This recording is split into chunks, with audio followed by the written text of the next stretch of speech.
Here to welcome you to the House Ag and Natural Resources Budget Committee. Are there any bill introductions?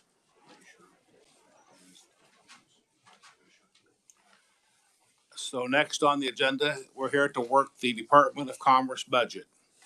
Does the committee have any questions regarding the budget?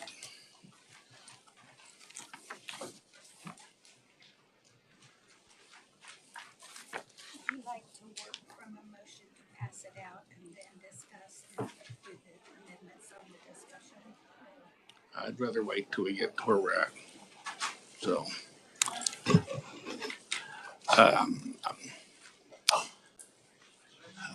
okay. I'm gonna need a second. So, I'm working on page 9 of the enhancements.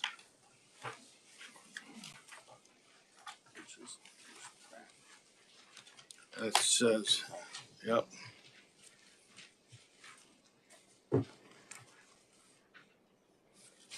We'll see where this goes today.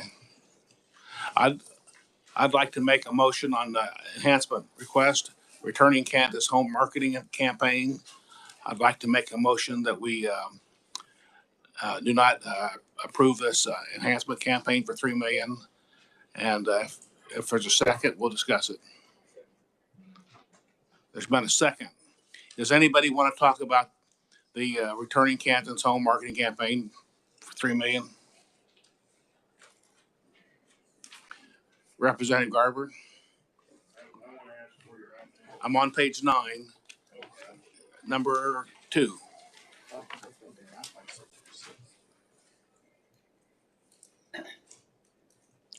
Representative. Thank you, Mr. Chairman. Just to be clear, you want to take that out. Remove that $3 million. Thank you. What item number? I'm sorry.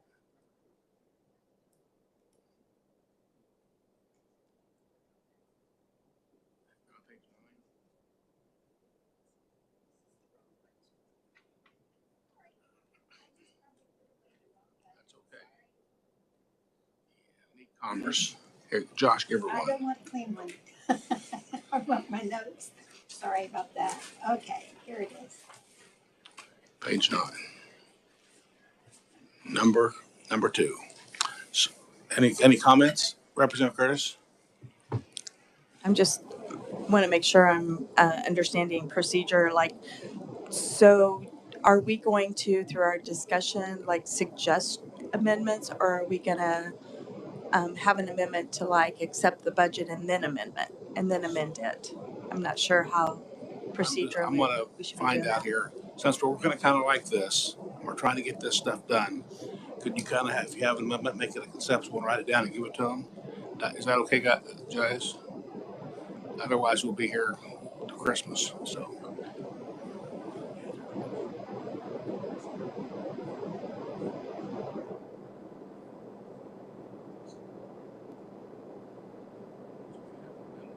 Talking about, you can just make a conceptual amendment to it. Representative Akala? Mr. Chairman, can you repeat that again? I missed that. Okay, so in the essence of trying to get through these budgets, so like what's on the floor, what's on the table now, if you have an amendment to that, it'd be just a conceptual one, just tell us. We can vote the amendments up and down and save the staff a lot of reading and writing and work, so.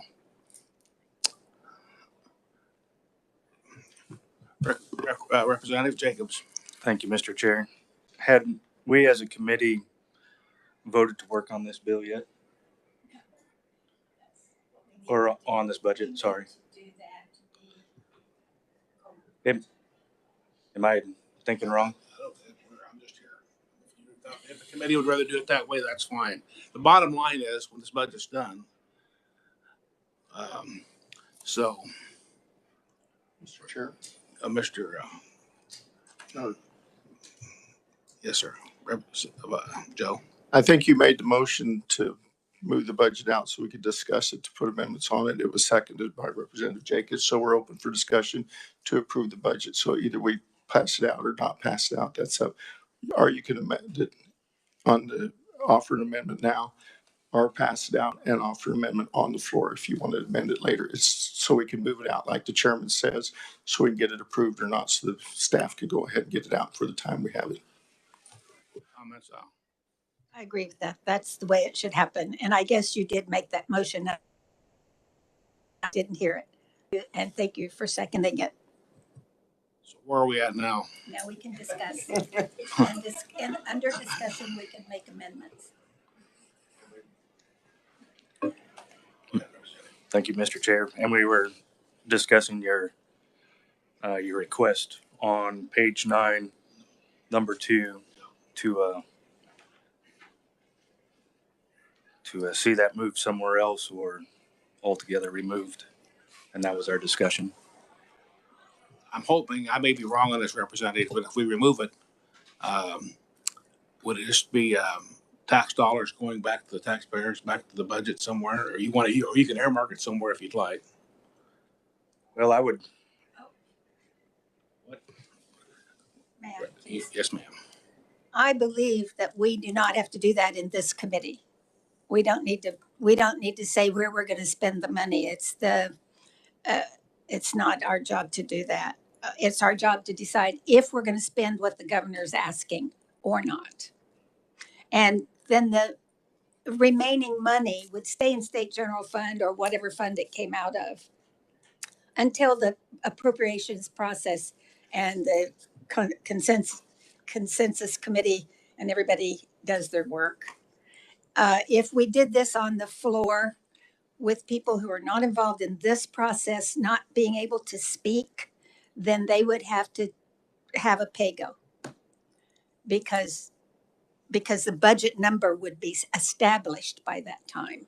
Right now, the budget is fluid. We have all these agencies making requests, all these committees deciding what we're going to do. And then when we get through the appropriations committee, we'll have a budget with a dollar figure. And PAYGO is designed to keep us from changing that bottom line. Okay? Representative Garber. I believe that your amendment was to remove the $3 million, not put it somewhere else. Yeah. And so, yeah, and all we're doing is making recommendations to approach. That's all we're doing. They can put all this back, or they can do whatever they want with our budget. But anyways. That's, thank you, Mr. Chair. Yes, that's correct. But if they just happen to not notice that we've done something, it can go right on through as well. That's right. So that's their opportunity. Everybody in the committee has an opportunity to be lobbied by somebody outside of this room to put things back or not. But yeah, but it has to be done there or in the joint committee. Thank you. Maybe I could ask staff for clarification on that, because I think we're all kind of on the same page, maybe or not. But we make the recommendations, we can add or remove things from this budget. It goes, like the previous representative said, it goes to the appropriations committee and they make the final deal on it. At that time, they can amend it, or it goes to the floor and then be commended. We cannot send this to the floor. All our recommendation does is goes to the Commerce budget. We can add or remove anything we want to in this. Is that not correct? Or is that the way you see it? Yeah, Mr. Chair, that is correct, that these would be recommendations that would go into the committee report to appropriations, the House appropriations, and then from there, House appropriations can make further amendments to the budget.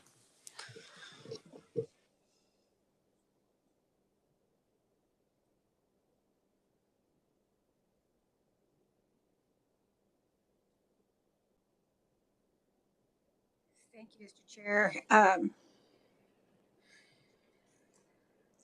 We have brought in companies to the state, all over the state. Every part of the state has had some kind of new economic development project started in the last year or two. And we have arrived at 54,000 new jobs for Kansas. We need to bring people into the state, and we need to figure out how we're going to do it. This is a consulting group that would give us a marketing plan, and we would be targeting, I'm sure, areas where people, I mean, once they get the information, we would target an area where they're going to build this and we need this kind of worker, and we would be going after them. Now, it's a big job. Somebody's going to do it. If we do not pass this, and even with this, the Department of Commerce is going to have a great challenge to bring in people to these jobs. They may already live here, but we've got to talk them into working here in these new opportunities. And with the workforce shortage that we're facing since COVID all across the country, we just simply don't have the people to do these jobs. So the companies will be working to bring people in, the new companies, the Panasonics, the Scorpions. The university is working very hard to bring in people to work at Scorpion Labs in Manhattan. They're actually developing educational courses to teach them what they need to know to do that job. And that's all part of the planning, but somebody's going to have to be sure that we have people to do these jobs. And I realize that it looks like simple, let's take out $3 million. But I think we're going to be very sorry if we can't fill those jobs. And I will not support this motion. Representative? Thank you, Mr. Chairman. So one thing to note is that the enhancement is, coming from the EDIF fund. So, it's not coming from state general fund. That's coming from, funds that are designated to help us with economic development.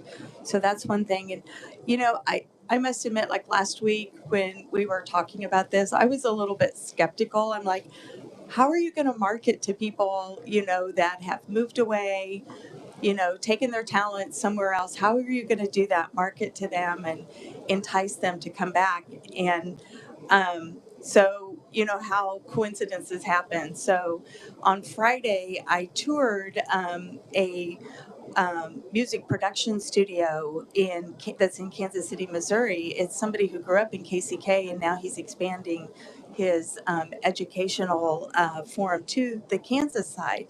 This is somebody who's been very successful, spent 11 years out in LA, but figured out during COVID that he didn't have to live in LA to do his work, that he could actually live in Kansas and make that investment, back here where his heart really is, and where, he wants to provide this educational opportunity to kids here.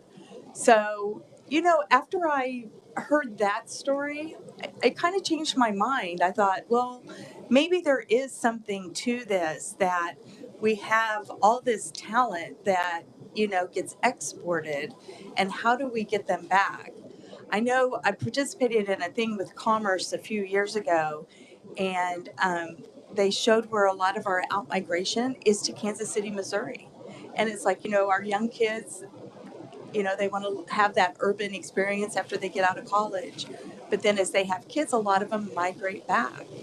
Well, we've got to figure out ways to, it's good that they go off and they have those worldly experiences, but it's great when they come back and they bring that talent and that different perspective and that different view back. So, it's just coincidence. But after Friday, after that experience, I'm like, you know what? That really does kind of make sense. That there would be an opportunity there. And I don't think that it's just one opportunity. We have a real issue with our aging population and with, just growing our population to meet the demand of the jobs that we're creating. And so I don't think it's just this, program all on its own. It has to be done, with other approaches as well. So I've kind of changed my mind on where I was from last week based on that, and just kind of having, further thinking through that. So anyway, just to share. Any other comments, Representative Jacobs? Thank you, Mr. Chair. If there's no further discussion on my second, I'd like to move my second, please.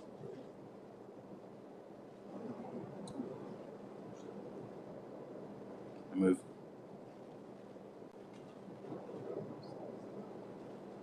Call for the question. All in favor of removing the 3 million from the enhancement program, number 2 on the page, say aye. Aye. Opposed? No. I'd like to be recorded, sir. Looks like the ayes have it. Is anybody other than the vice chair like to have their vote recorded?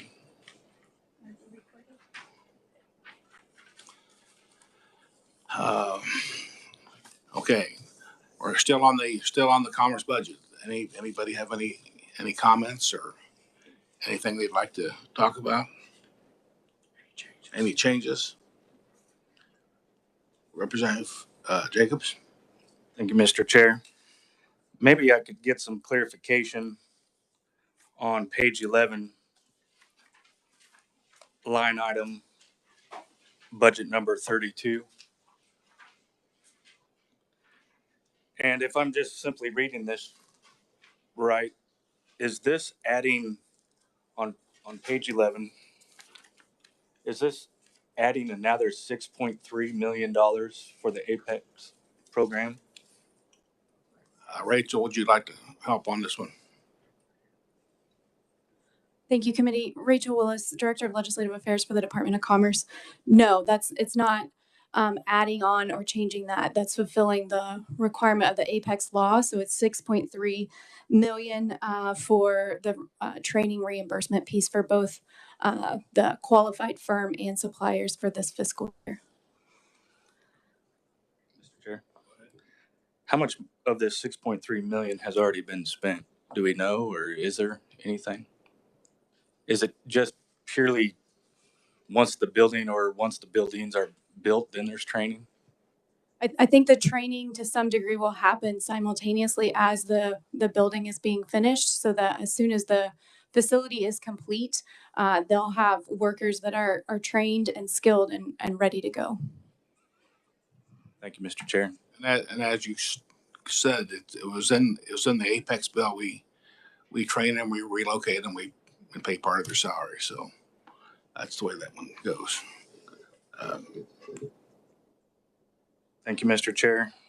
I myself, as we are at page 11, I'd like to go to line 33, and I would like to see that additional $1 million removed from this particular budget. That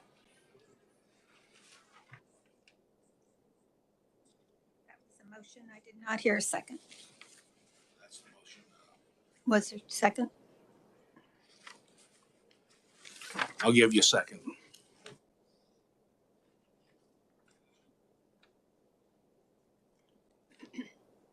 Mr. Chair. After our conversation the other day, I did do some inquiring about that, and I'm trying to find my notes. Aha.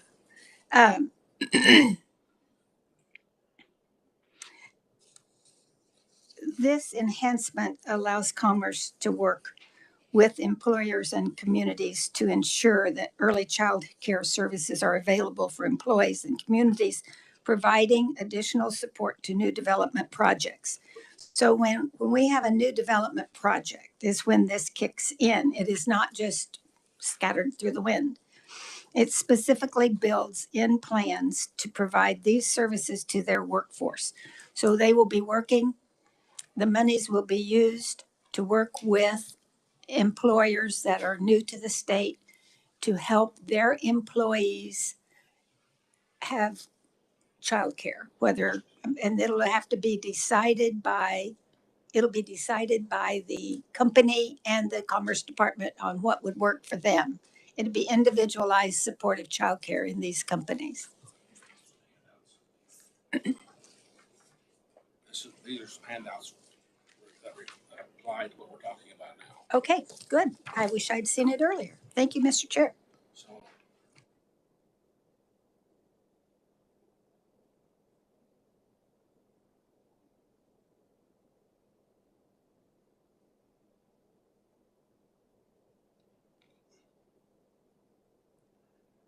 Thank you, Mr. Chairman. So, for the record, my name is Dylan Deere. I'm with the Legislative Research Department, and these are simply portions of the performance budgets which are submitted.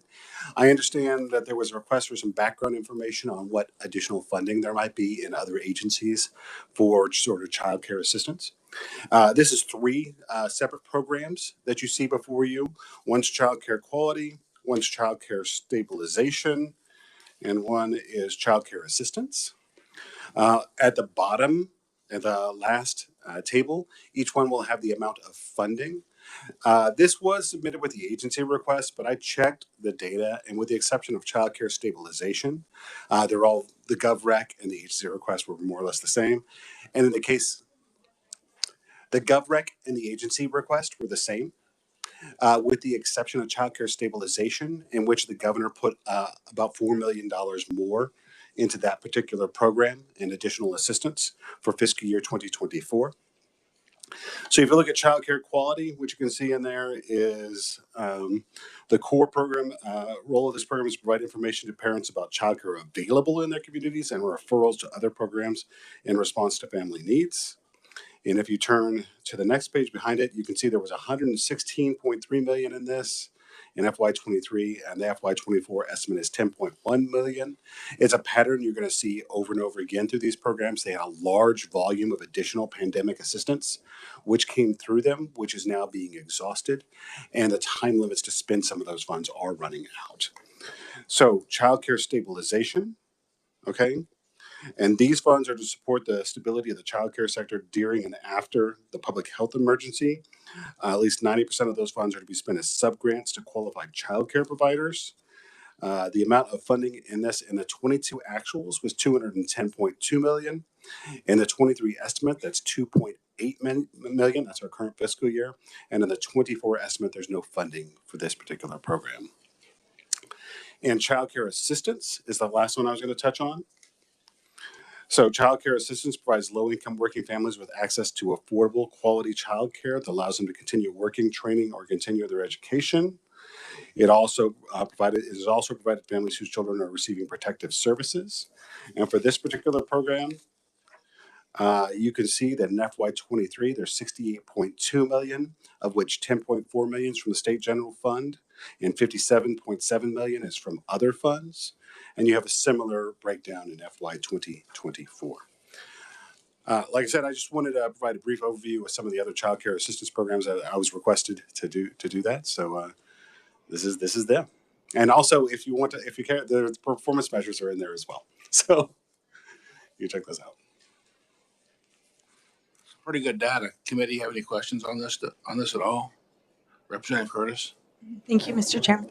Dylan, so the new enhancement that Kansas Department of Commerce is proposing, that's different than any of these programs. Is that correct? That's not duplicated. You know what? I would actually prefer to defer to Sade Kane on that particular point.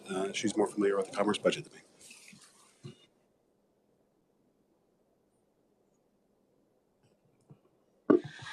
To my understanding, this would be different because it would be focused on working with the employers around the state to work on childcare. So it is different.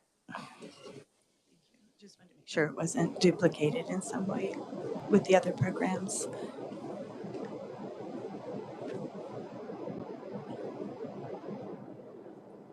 Can you kind of explain exactly what is involved in this? What does it do to qualify for that? So I get an understanding. How would they say 3,000 to 5,000 people? Like to know what they did to help them. Certainly, each one works in slightly different ways. Some of them involve direct assistance to childcare providers via salary enhancements and bonuses. Some of them are subsidized costs for childcare assistance to families. And so there's these three different programs, and one of them is almost purely an educational. This is the way it works, like an educational program, primarily to connect people up with the various different types of assistance. So they have different mechanisms. These are different than the program that's being proposed by Commerce, which is an employer-based initiative, as opposed to these are predominantly around families and child care providers. If I may. Is this all over the 105 counties, or is this specific to certain areas, regional areas? You know, I would double check, but I'm not aware of any geographic limitations on any of these programs. Thank you, sir. Thank you. I've got a question that might be for you or Rachel. When these are for jobs coming to Kansas for new jobs, and is there a requirement? Do you have a requirement that for the businesses you're going to help to get this? Is there any kind of guidelines if it's 2 or 3 people or a large company? The assistance is there for them. Yeah, so the assistance would be for any business that is looking at expanding or relocating, starting a new business, making sure that they're thinking about their employees and where that the employees might need to find childcare. So to give me an example, if you had a company, would this be for like setting up a daycare inside the company itself or an agency outside the company? Right, so we would work with them to help explore whichever option they think is best for their particular business, their particular community that they're located in or going to be located in, and their particular employees based on the schedule and the work that they're doing. You're welcome.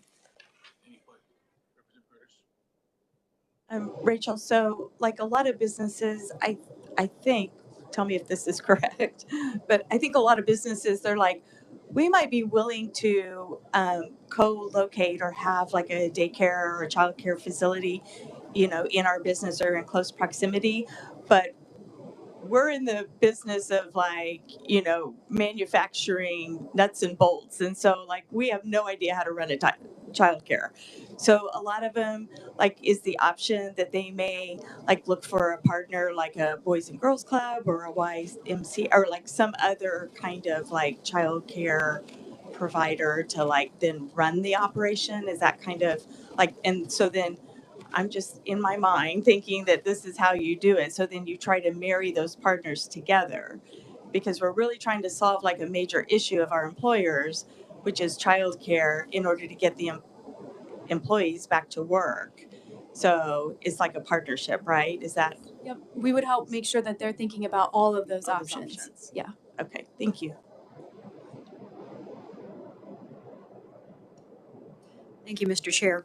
There was a question last week about how many budgets contain this number 33. And I think it was meant like, does the Department of Ag have childcare needs in its budget? Or does this other department have childcare needs in its budget? Do you have any numbers on the different budgets and whether they have childcare in them? Thank you. Mr. Chairman, so the reason we presented the DCF information is because it has the overwhelming majority of it, and it depends on how you define childcare needs. Obviously, there's childcare assistance in the K-12 education budget. There's childcare assistance in the KDHE budget that's associated with the WIC program, with the Women's and Children program. And so there is, but those tend to be a little bit more targeted. And so we interpreted the request to be really those assistance childcare providers, sort of daycare providers, and the overwhelming majority of it is a part of the DCF budget. But if you'd like an expansion of that request, we'd be more than working. We can work with you on that. Thank you, Mr. Chair. Yeah, thank you, Mr. Chair. And along with that, what was I going to ask you? Oh, I apologize. Well, I lost my thought, but Representative Mosier was getting there with the same kind of question I've had is where all this is in the state budget. What about the spark money and some of that? Are we getting confused because we hear the governor does this or the council did that, and we've got grants going here and there? Let me ask you something you can answer specifically if you know it. One of the questions I have is how many children are we trying to provide childcare for in Kansas? Do you have anything like that? I mean, I know when I spoke the other day in here, I was talking about the 7 childcare centers at Fort Riley that have 120,000 kids or 120 kids each in them on post, for a 20,000 post deal. So I just don't know how many children are in need of childcare, but I do know that every community that I've been involved with has worked very hard to try to provide quality childcare. And we need guidance and we need infrastructure and we need education along with a decent salary to do that. And people can't work if they can't take care of their kids. Do you have a number at all? Mr. Chairman, with your permission, not a problem. That actual number is on my laptop, which is in the foster care committee on the other side of the building. So I can bring that back to you, but we do have that data. You can see the number of child care stabilization grants to go out to service providers. That is a measure that's in here. But I have that number over in the others in the other hallway.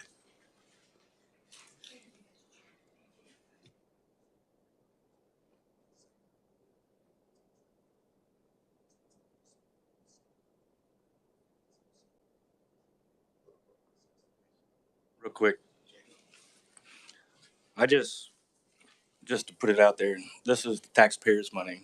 This isn't the taxpayers' duty to provide for private business in this manner. Where right now, every time we spend more money, we're expanding government. We're making government bigger and bigger and bigger, and people's wallets are already smaller and smaller and smaller. And this isn't free money. This isn't money just to throw away. Private businesses can also have the opportunity to do this work themselves. It's not up to the Department of Commerce to do this. And that's my comment, Mr. Chair. Thank you. With that, I move my motion.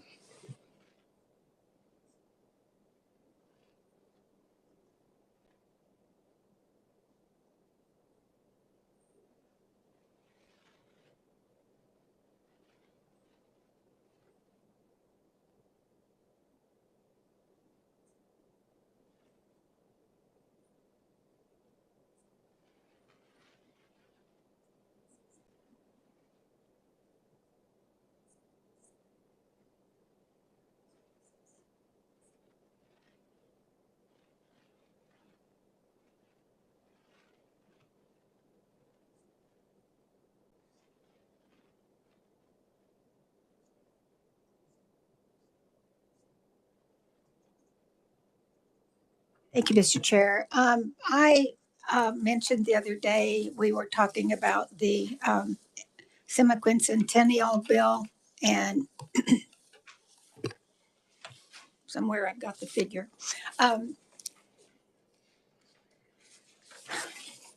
Almost 3 years ago, Representative Susan Estes and myself brought a bill forward out of the Appropriations Committee that passed out of committee overwhelmingly to support the formation of a commission to provide for leadership in 105 counties in Kansas to create celebrations of the 2026 year semi-quincentennial of the United States of America.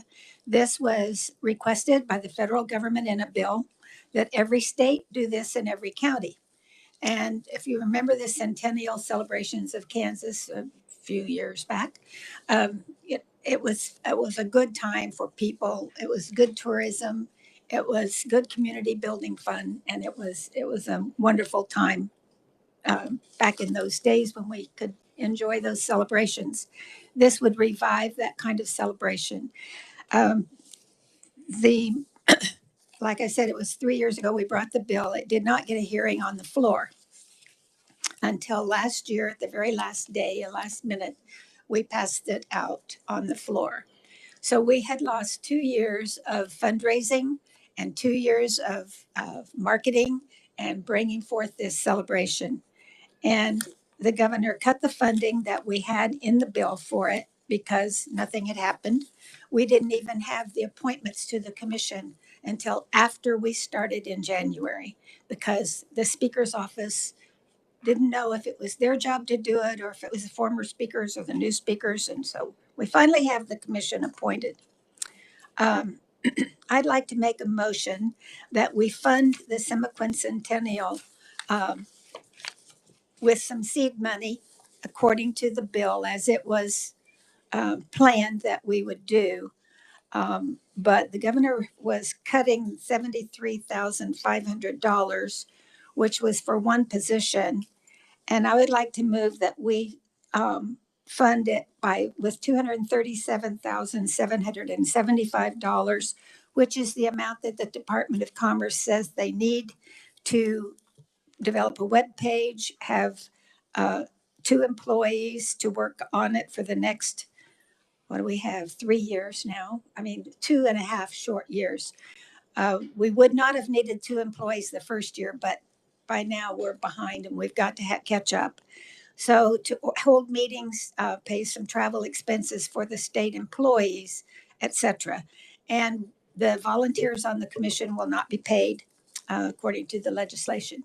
So I would move that we add $237,775 for the semi-quincentennial celebration according to the legislation that was passed. Been a motion made. Seconded by Representative Curtis. Now we're open for discussion. Representative Jacobs. Thank you, Mr. Chair. If I heard correctly, the representative has proposed a total of 2 FTEs for this position. Yes. Mr. Chair, I don't recall maybe getting an email or seeing any paperwork with the department requesting $273,000. The department did not request it. I'm requesting it. I'm the author of the bill. Worked very hard on it for over 2 years. And so I'm the one that's suggesting it because I'm the one who is here and understands it. I have not had an opportunity to ask the governor about it because I saw it when we had this meeting Friday or Thursday, whenever it was. So. Luke, do you have some input on this? Thank you. Thank you, Mr. Chair. Just a point of clarification. This would be for FY 2024 and for state general fund monies. It needs to be for FY 23 because we're already into the program. Thank you.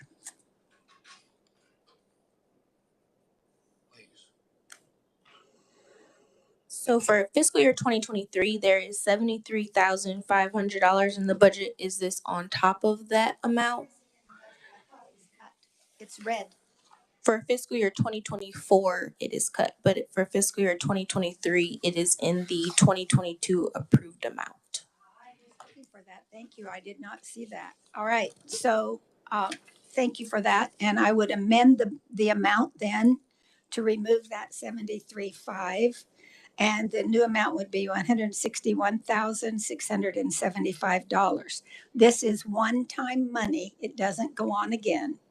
It is so that there would be a way to operate this commission and do this planning for all the counties in the state. $161,675. $161,675. 24, 23 and 24. I'd like it to be in 23. Rachel, what would we need to do there? I mean, it would be spent over the next 3 years, but I don't know how to put it in the budget.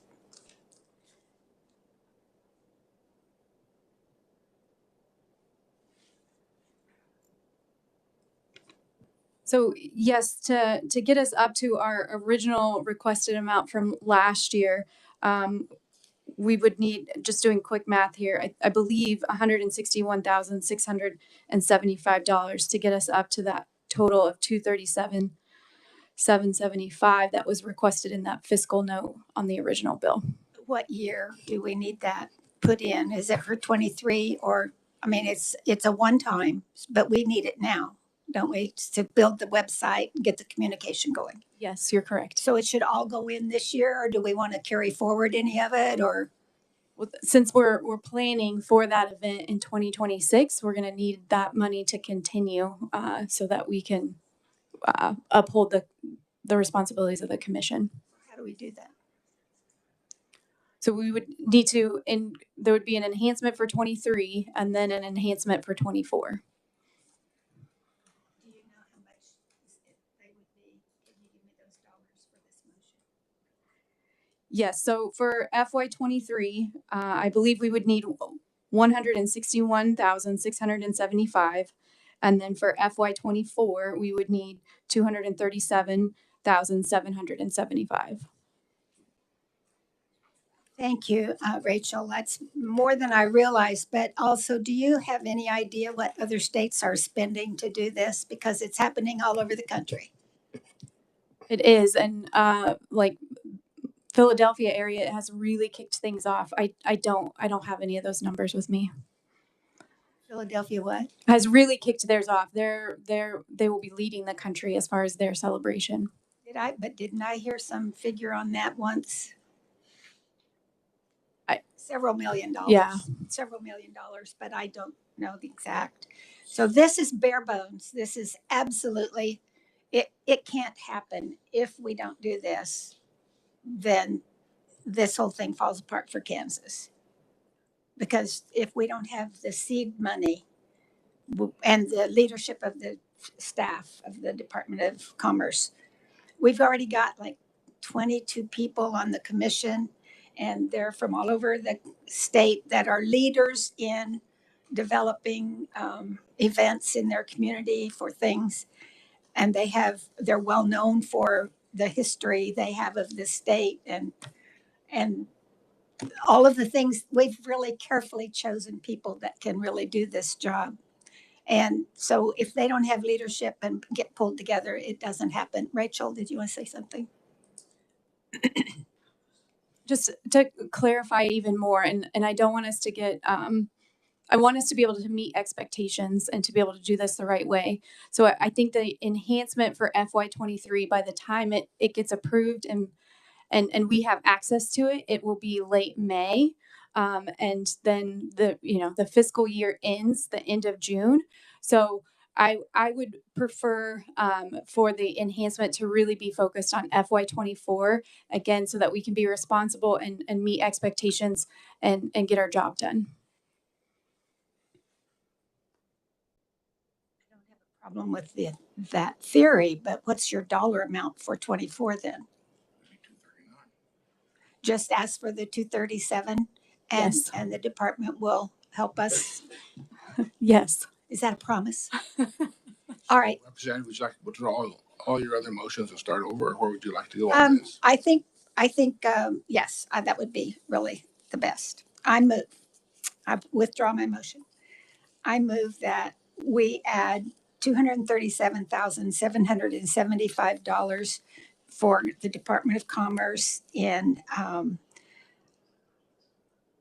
for the 24 budget for the semi-quincentennial planning seed money. Heard the motion. Second by Representative Curtis. Discussion.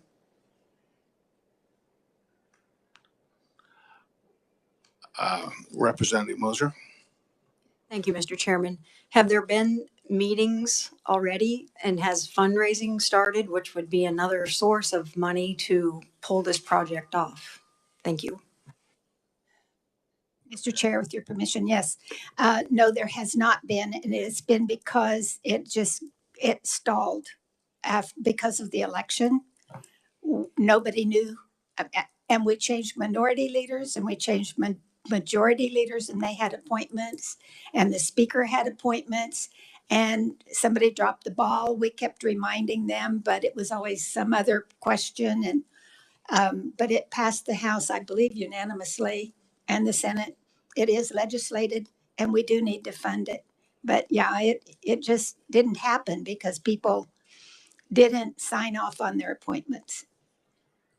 Representative Curtis. Thank you, Mr. Chair. I might be able to shed a little bit of light on that. So Representative Susan Estes has been appointed to that committee, as well as myself. Thank you, Representative Carlin. Yeah. And so she actually has laid a little bit of groundwork in DC when she was back there in meeting with the national committee that's working on it. And so I don't know if you remember the Bicentennial Commission, but it's very similar kind of to that celebration where there's a national committee and then it kind of filters down to the state and everybody feeds into that. And so there'll be some national ceremonial stuff going on, but she's very much aware of the fundraising effort and had, spoken about us getting together quickly here to try to catch up with the other states on where they're at on enlisting some private partners in helping celebrate, very much like we've done in the past with the Bicentennial Commission and then the state's centennial and so forth. So anyway, there has been just a little bit of groundwork laid, if that helps. Thank you, Mr. Chair. But as I understood last year's bill, the 73.5 was just seed money that was asked for so they could get going and do fundraising. And now you're wanting 237,000. I'm struggling with that just a little bit. Thank you. Thank you, Mr. Chair. I was wondering if the bringer of the motion has collaborated with the other individual who was the author of the original bill. I was the author of the original bill, but after 2 years and it didn't pass, I pulled my bill and I asked Susan to write it. Being of the majority party, she had no problem getting that passed. Thank you, Mr. Chair. May I speak to Representative Mosier's question, which was, why the difference in amount? Partly because we're so far behind and we have to catch up, but this was the original amount that the fiscal note was on that bill. When we sent it through the fiscal note, for the fiscal note, we didn't know how much to ask for. We were naively thinking that all we have to do is have the okay and we can raise money. But nobody wanted to give us money without the Department of Commerce behind it. I mean, we couldn't just be a standalone commission. So we had to have a reputable agency behind this project. Department of Commerce agreed to take it. But they want their hands on it too, if they're going to be responsible. So then we started saying, well, how are we going to do this? Well, we need a website. Well, if we could have started the day we asked for this, it might have been different, but it got stalled. So somebody has to do it that has experience. We can't afford to have a volunteer do the website and mess up the state of Kansas. It's got to have an agency behind it. And I think we have to go with the fiscal note that they gave us because of that. It breaks my heart. I hoped we wouldn't have to ask for that much money, but actually, I'm sure that other states are going to be spending a lot more than that. I'd like to know what Iowa's doing, for example, but I don't know. Thank you. Thank you, Mr. Chair. And I respect what you're trying to do. It's very important that we do promote this, but I don't think this is a fair discussion to add quite a bit additional spending at this time without a lot of discussion and having it brought before the committee before today. So I appreciate what you did. I think it's a good idea, but I will be voting no.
Thank you, Mr. Chair.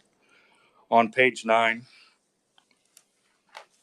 enhancement request number 4.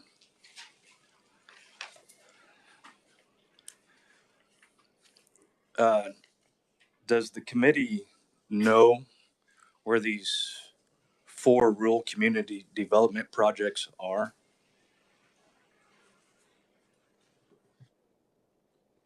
Rachel, would you have any comment on that?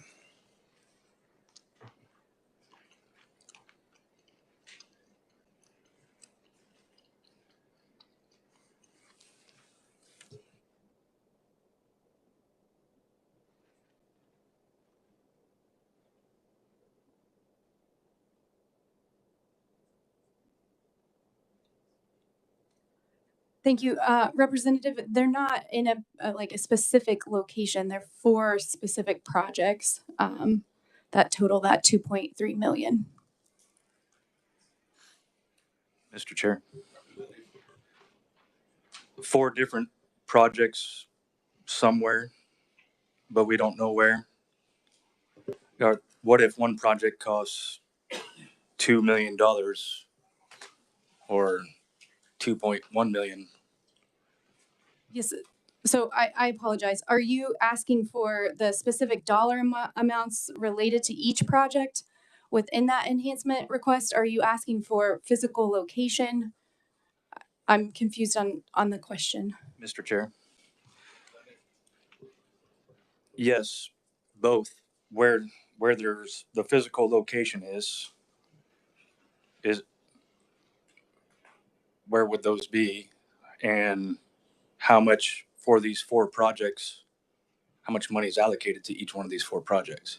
Sure. So they're like competitive grant programs or projects. So the first one is the Historic Economic Asset Lifeline, which is called HEAL, and that allocation would be 1.5 million. The second is the Emergency HEAL year-round program, and that enhancement is for 500,000. The third is Rural Champions, and that allocation or enhancement request is 150,000. And the last is the Murals and Public Art Initiative, which is 150,000.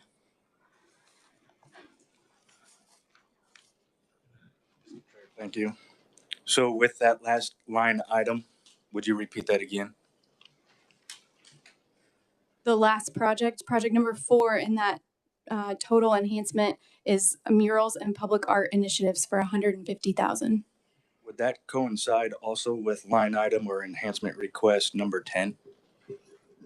The Creative Arts On page 9, yes, ma'am. Initiative? No, that's separate. 2 different programs. Could you convince me the need for $2.3 million for this? Yeah, absolutely. So each of these projects were pilot projects that the department and the Office of Rural Prosperity piloted within the last year and a half through private partnership collaboration. And because of those, we saw great demand. We knew, right, based on our conversations and our work in each of these communities, we knew that support in these particular ways was needed. And since then, the demand for these and the interest in these has demonstrated that, and the community response has been overwhelming. So we would argue that these are very much in need. So the Historic Economic Asset Lifeline, that really is that flexible funding that assists to address those gaps in the cost of downtown building improvements. So in these small rural communities, we know that the main streets and those downtown buildings and those communities need help restoring those. That brings the lifeline back to that community, and they can't do it on their own without resources and capacity in that way. With the Rural Champions, this is really arming local communities to find additional capacity in research and grow their community. So we're helping them collaborate and meet other people and be exposed to all sorts of other resources and hopefully the knowledge and expertise to improve their community on their own.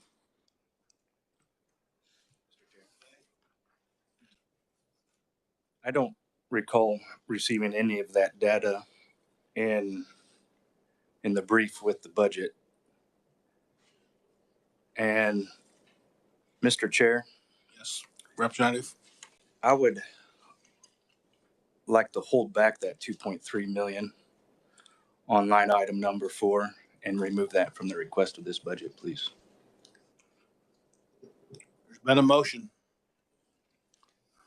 Second. Second by Representative Cyward. May discussion, Rachel?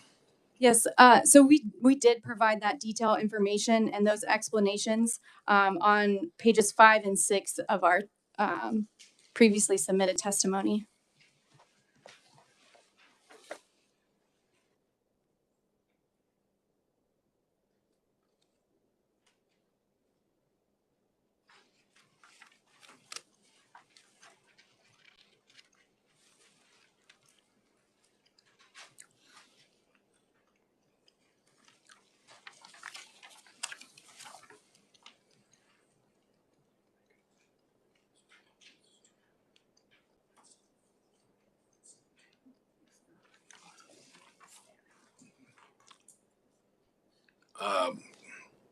Committee, any questions?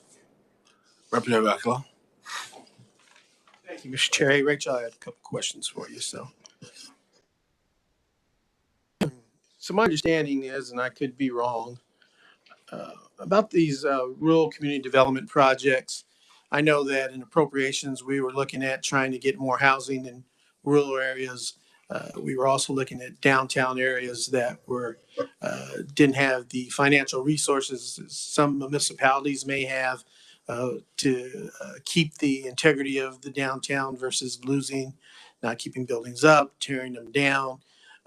So it kind of covered a wide spectrum of things. There was no designated area because it was going to be based off of a need from a rural area that would come to the department looking for that type of assistance. Am I off the path with that one, or is that where we're at? No, I think your statements are accurate. That's where we're at. So I represent a largely urban area, but I definitely support rural investment. I think if we don't start helping some of these rural areas, and be it what it may, granted, I agree with my colleague that it doesn't specify, but you can't specify because it's broad, because a lot of these rural areas, and some of you are from there, there's always a different issue, or not one shoe fits all feet. So I just wanted that clarification. I won't be supporting removing it because there could be a lot of farmers mad at you for something. Thank you. Thank you, Representative. Representative Garber? Yes, thank you, Mr. Chair. Rachel, I see it in your explanation of these HEAL projects. On the first one, there were 32 projects awarded. First of all, can you define rural? Yeah, so there, of course, is different minimum and maximum requirements for each. So with the emergency heal, it's cities under 50,000. With the murals and public arts, the population is 15,000, and rural champions is 40,000. County? Yeah. Yeah. Yep. Thank you. I'd just like to have a list of where these projects were. These 32 on sure. number 1. Thank you. Yep. Son, they gave us a folder with commerce enhancements.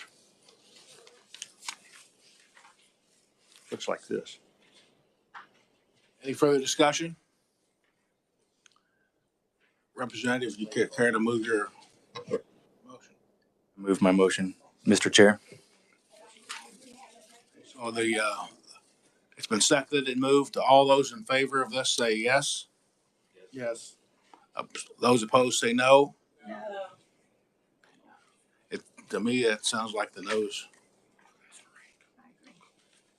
Okay, so let's do a roll call on this. Those in favor say yes. Raise your hand. If you're in favor of this amendment, raise your hand.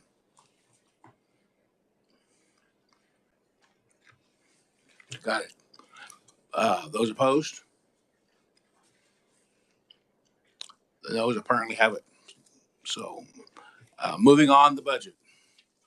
Uh, See where we're at. Like a slow train to.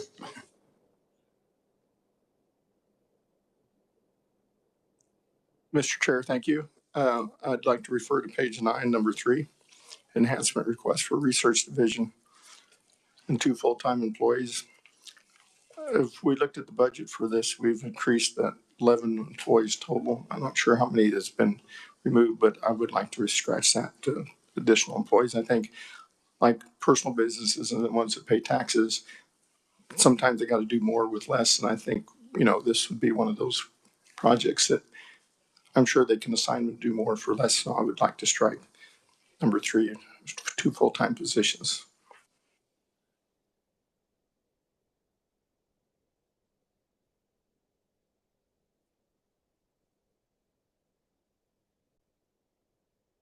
So your amendment was to just cut the positions, leave the money? Thank you.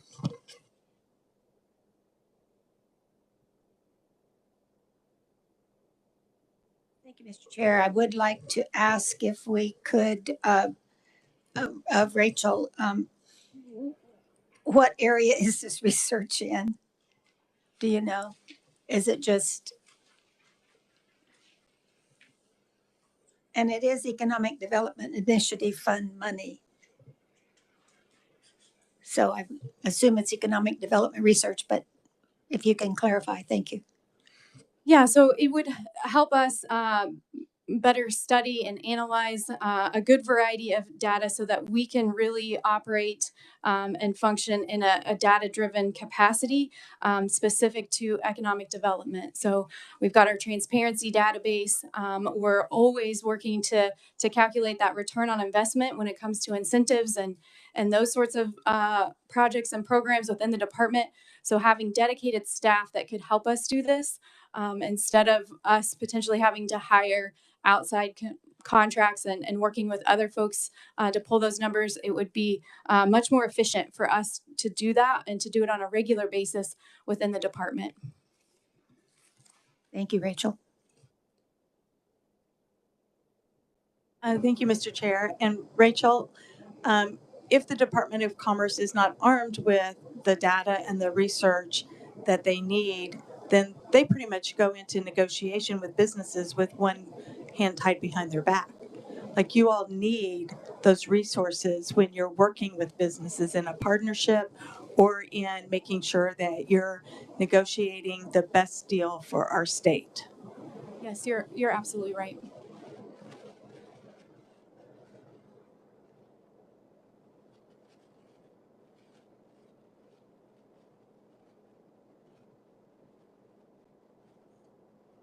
And with respect with the previous speaker, I agree that there's an thing, and with what you said. However, this still lets you have the money to, if you are shorthanded, but not shorthanded, and keep growing government, we do 1 or 2 projects and they're going to be there for the next 10 years. I'm looking at, that you could use this money in numerous ways, maybe to hire an outside contractor to look at it for 1 or 2 projects, and special projects, like you said, special projects. That doesn't mean it's full-time. So I still move with what I'm saying as just the 2 positions be deleted, but the money is still there to help you fund what you need to do. It doesn't create 2 full-time payroll people.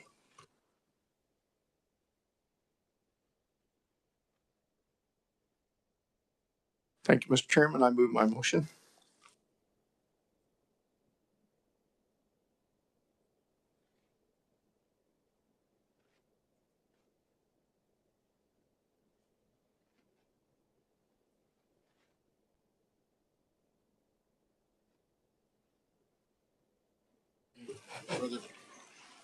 Mr. Chairman, seeing no more discussion on it, I move the passage of this for sent to the final passage.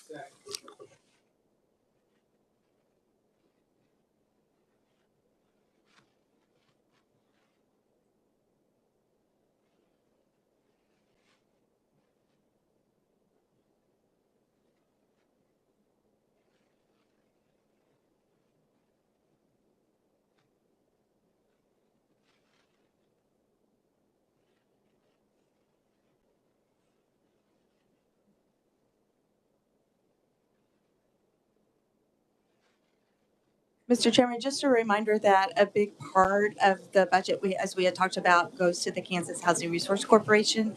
So I know that they're here, but if at some point we could schedule time to hear from them so that we know more about their programs and what we're funding, I would appreciate that if we could do that.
Thank you, Mr. Chair.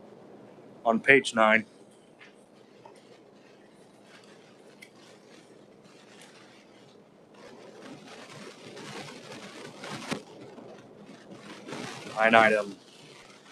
line item 3 for the 2 FTEs, additional FTEs. Does somebody tell me how many persons are already in that particular area? Is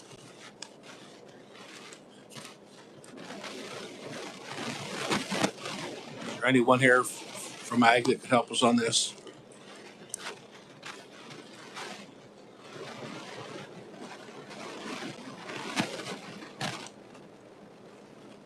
Hi, Chairman. I'm Lane Letourneau. I'm the Water Appropriation Program Manager. Water Appropriation Program Manager with the Department of Agriculture. Currently, we have 43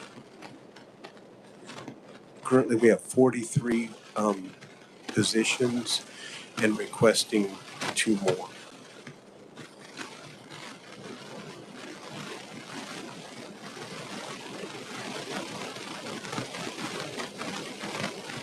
I do. Comments with that, Mr. Chair? Thank you. Question. Representative Garber. Yes, sir. With those 43 positions, are they all currently filled? Those are the 43 that are warm bodies in there. Thank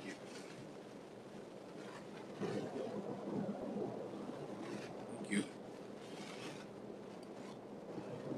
Thank you. Any more questions, Representative? Mr. Chairman, I'd like to turn to page 8 on the water appropriations. Page line item number 3. A question 3 full-time positions for appropriations and new permits. I understand that you guys got a lot of work. We're supposed to be saving water, and so applications should be down because we should not be approving more applications unless they're city or municipality or things like that. I would like to open discussion on that with possibly thinking of removing that unless the committee as a whole decides that we should not touch that. Representative Jacobs? Discussion. Representative, would you go over that one more time for me? I understand what everybody's saying about growing positions, and a lot of people are busy and they're growing a lot of positions. I talk a lot with irrigators, and I talk a lot about with people approving appropriations and new permits. We should be focusing more on saving the water and then additional permits. And I understand it's a tough position to be in, but I represent my constituents in both the city and the rural area. And I think water is very important, but I think I'd rather concentrate on other areas rather than the permitting process of additional permits until we've stabilized the water supply. Which number are we talking about? Number 3, it says state general funds to 2 positions. I don't want to cut the money. I just want to cut the 2 additional positions. Committee discussion? Representative Akula? So you cut the 2 positions, does it still include the salary increases for existing staff? Yes, it's to cut the 2 additional positions, not to cut the staff, but if we need to hire some outside help, we can do that. We can give the raises to the people that are working hard to do this and maybe give them incentive, to get things done. And I'm just saying, since we tried to look at different agencies and they're full-time, my constituents don't want to see us grow government more, but we still have money to do what we need to do. What's the estimated average salary for present staff?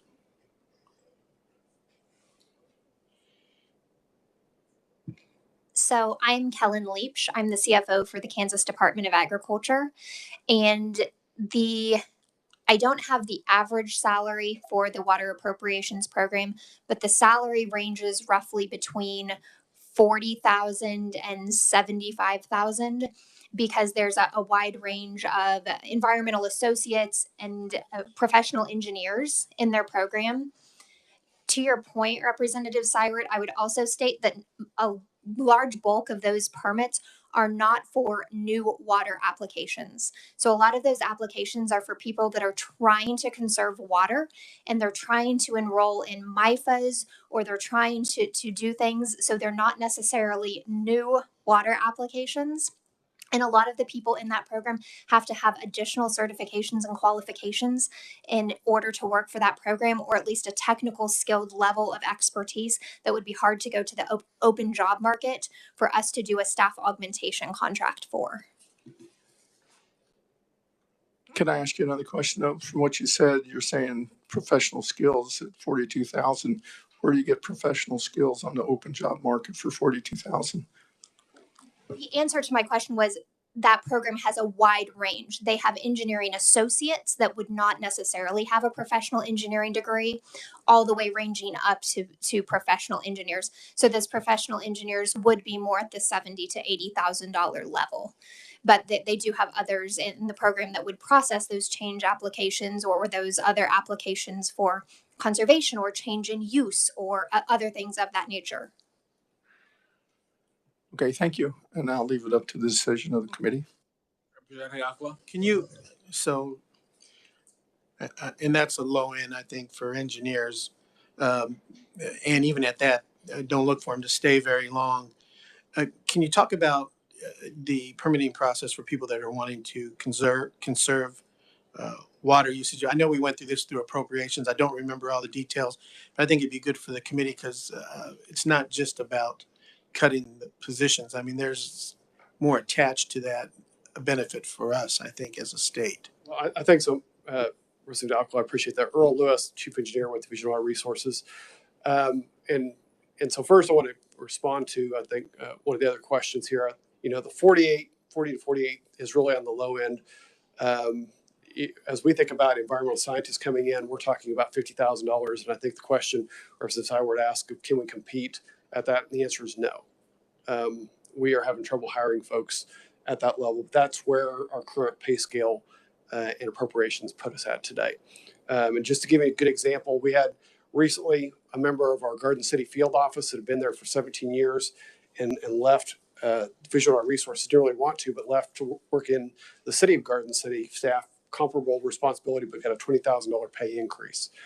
And so part of the enhancement is to try and bring us a little closer to that market.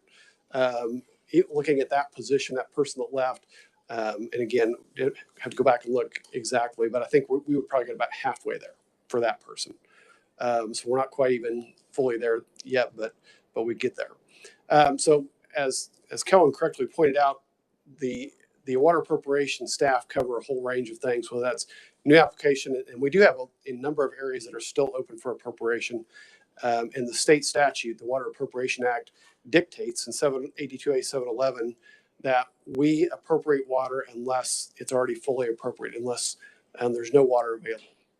And so that's part of the reason we need to have technical staff of looking at what's already out there, what the aquifer, the stream system can support, kind of what the future looks like, and then what do we have already appropriated.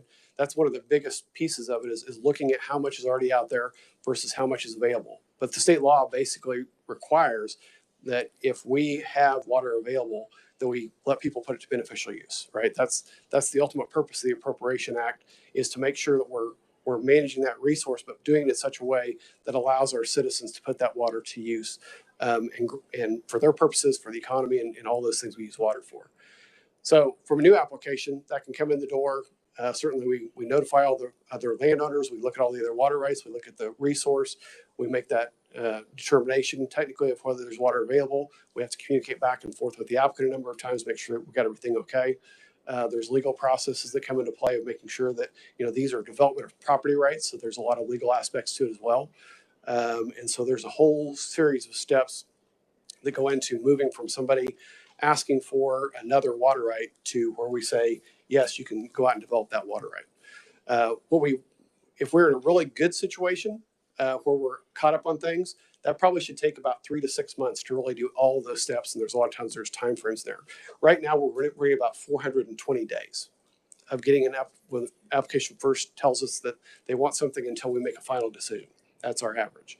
So we are well behind. And again, so that's kind of our new application process. Part of that is because we did go through a drought this last couple of years. And one of the tools was added here in 2012 was this multi-year flex account, which allows folks that are in groundwater areas to have a 5-year allocation rather than a 1-year allocation. Each water right in Kansas has a 1-year limit, but under a MIFA, you can have a 5-year limit. So if you need to go over what would be a kind of a 1-year allocation, you can do that, but then you kind of have to borrow from another year to make that happen. So you kind of offset your wet years with dry years. We try and make sure, again, there's some technical work that goes into it, making sure that as we approve those, we're not increasing the consumptive use of the aquifer. We're not increasing the amount of water we're using over that 5-year period. So we've got to look at that. And this last year, we had 670 of those come in the door. On average, in a normal year, we have 100, 150. So we've had a huge surge that puts us up to an application backlog of roughly 1,000 new and MIFA applications on the books right now that we're working through. Change applications in a lot of areas we've got where somebody wants to move a well, they want to change where the water is put to use, where they want to change the use made of water. If we have the dairy come in, we have the Highland or Hillmar dairy come in, we have to convert those irrigation rights over to something else. Again, we have to look at the neighborhood. We've got to look at the past usage.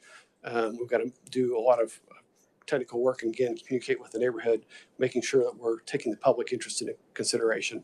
And we've got 300 or 400 of those on file as well. So there's a lot of them out there. We're trying to move through them as quickly as possible because we know there's people that are making business decisions on whether or not they can move forward. But we are really strapped both from the staff we have, making sure that we don't lose people, and then be able to attract new people, and having adequate staff to really make sure we're moving things through quickly. That also include monitoring and covering more ground of people that are utilizing the aquifer to make sure they're not using more water than they're supposed to. I would say, Kansas is unique in the fact that going clear back to the mid 80s, there's been a requirement that every single non-domestic user in the state of Kansas reports water use by law to the Division of Water Resources by March 1st each year. And since 1989, there's been a civil penalty if you don't report your use. So we have 3 staff that are dedicated to that, to running through that, looking at their reports, seeing if they've gone over what they're supposed to, and then putting in a compliance matrix if they do to make sure that we're addressing those folks that have used more water than they should. That's kind of based on just that data. We try and go out and spot check. At one point our goal was to try and get to about 10% of the sites in a year. There's 34,000 different wells and pump sites across the state of Kansas. We're not even close to that now. As we have got impacted by some of these backlogs, that's more important, that's more pressing. And so we're really not getting out into the field and doing some of those checks the way that we really should be to make sure everybody's playing on a fair playing field. We're not able to get there today. I'd say thank you. So I would say this would be something, if it comes out here in this budget, I would try to put it back in appropriations. I misspoke. It was in tax where we went over the uh, water issue. And so even though on the surface it appears like, well, we got 2 staff people, the money stays there. I think that because of the drought situation that Kansas is in right now, I'm a city kid. So some of you guys that live out in the urban area, urban rural areas, you know more than I do, but I definitely don't want to gamble taking something out that's been requested by the department because of the situation we're in. And I think those engineers and those people are probably the best qualified to make the calls on what they're asking for. I'm not about big government, but I am really, really cautious when we're looking at water issues right now in the state of Kansas. I would oppose the motion. Thank you. Thank you. Representative, I've got a question for you. So right now, if you're a customer, you're trying to make decisions on your livelihood, it's a year and a half out to get a decision from you on a water. We're a good year out. Yep. Do you have any open FTEs at all? We have a couple that we're trying to get filled. Certainly our Garden City field office, again, the one I talked about just left, and another one we're trying to get those filled. And we're having trouble finding folks to fill those. If this would pass as written, and you had 2 more, what would that cut that year and a half down to? Well, ultimately, it may take us a couple of years, but our goal is to get us into that 3 to 6 month window, right? Because again, there's certain time frames when we get an application in. If it's in a groundwater management district, we have them take a look at it. We certainly let the neighbors know they've got an opportunity to comment on whether they think it's a good idea to issue a new permit or not. So there's certain legal time frames, but we want to get in that 3 to 6 month time period. I don't see how you could run an operation that far behind. Representative?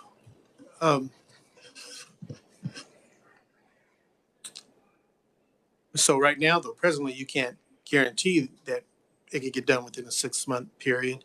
We do not. We're very upfront with folks when they file the application. We say it's probably going to be a year or more before you get a final answer. Is there a statute that says that we're required to the time frame? What is it? I'm not familiar with the statute. Yeah, and I may lean on Lane here a little bit, but there is a statute that says that once we get the application complete, then we have 150 or 180 days to.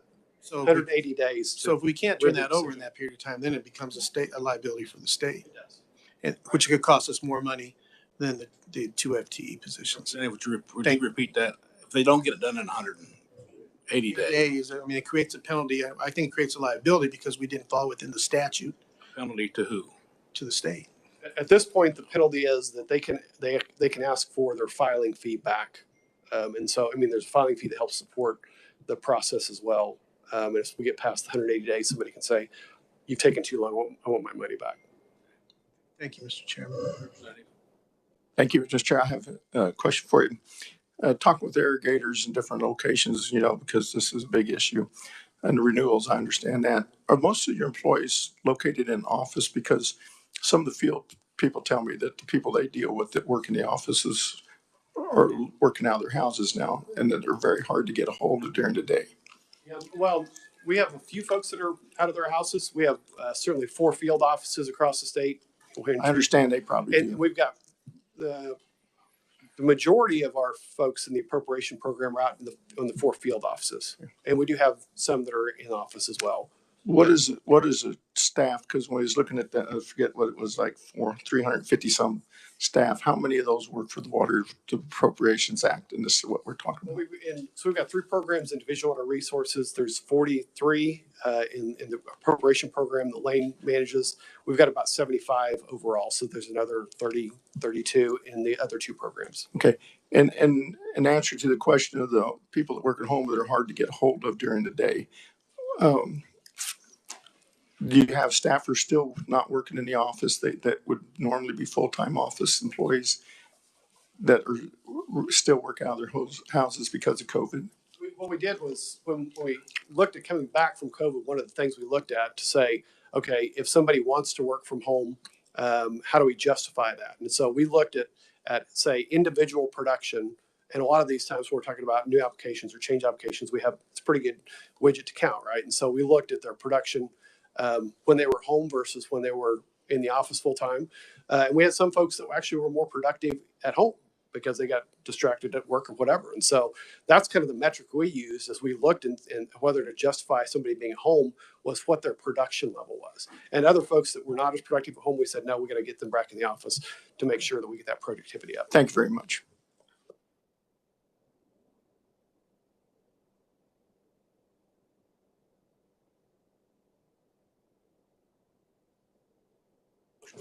I think we had a real good discussion on it. Everybody's got, so I move my motion. Just state the motion. The motion, again, for people that didn't catch it 3 times, is the fact that all it does is remove 2 full-time employees. It does not change the appropriations.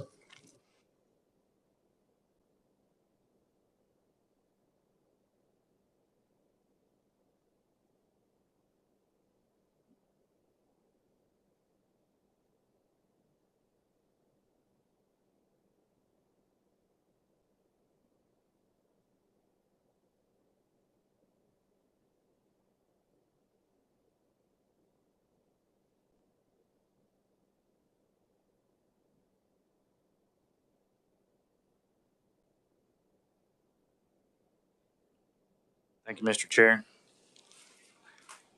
On page 9, in enhancement request number 6, talks about this as a cost share program with local watershed districts.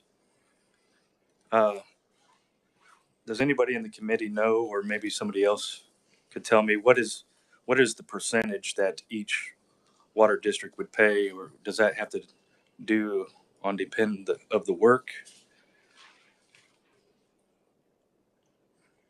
Maybe I'm.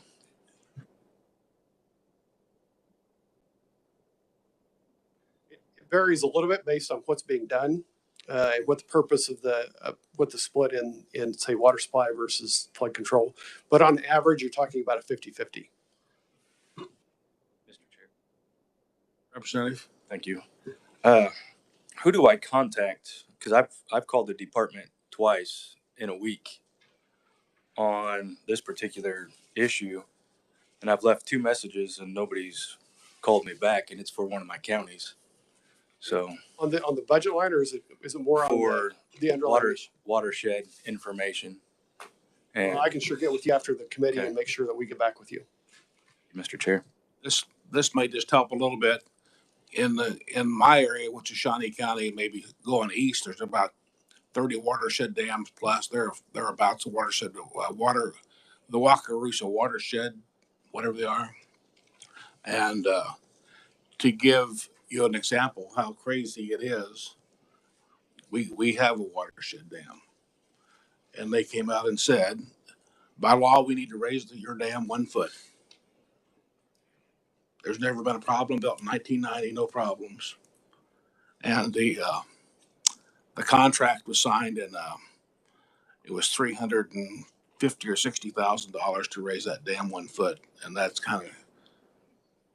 If I can give you the lady's name in charge of the Wakarusa watershed, but I know which one you're in. But it's $100,000 is nothing. I mean, you can't even load a dozer for $100,000 to get nothing done. So anyway, that's just my comments for that. So back to you, Representative. He answered my question. Thank you, Mr. Chair. Back on the bill. Representative. Thank you, Mr. Chairman. I have an amendment for numbers 5 and number 9. Okay. I would like to move to add the $65,758 to the Water Resources Cost Share Program and the $200,000 to the Soil Health Initiative from the State Water Plan Fund. Discussion. Make your motion. I move my motion. Those in favor? Oh, I thought we had a second. I'll second it. I'm sorry. Repeat those numbers. What 2 numbers were those? Number 5 and number 9. And right, correct. Thank you.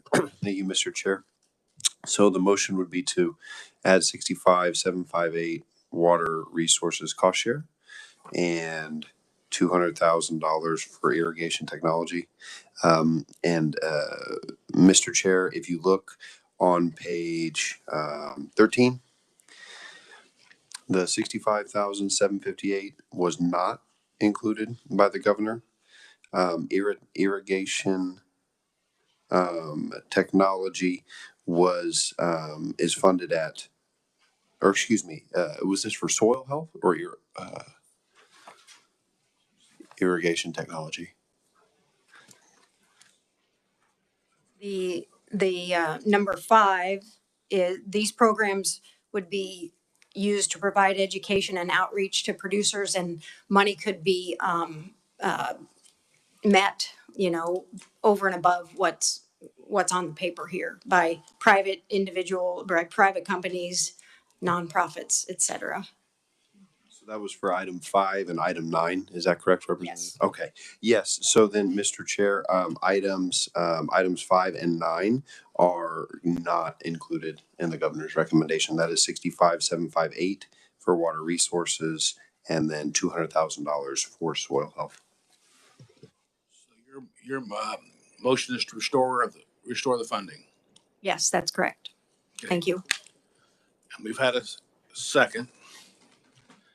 For the final time, any discussion?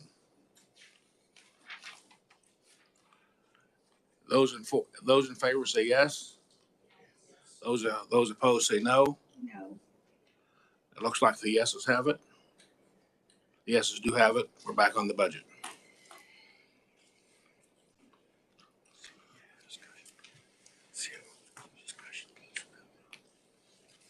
Is there any more discussion?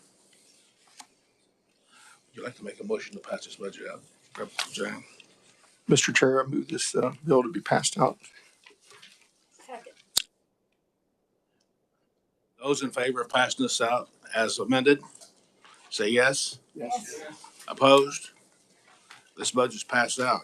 You're all safe for now.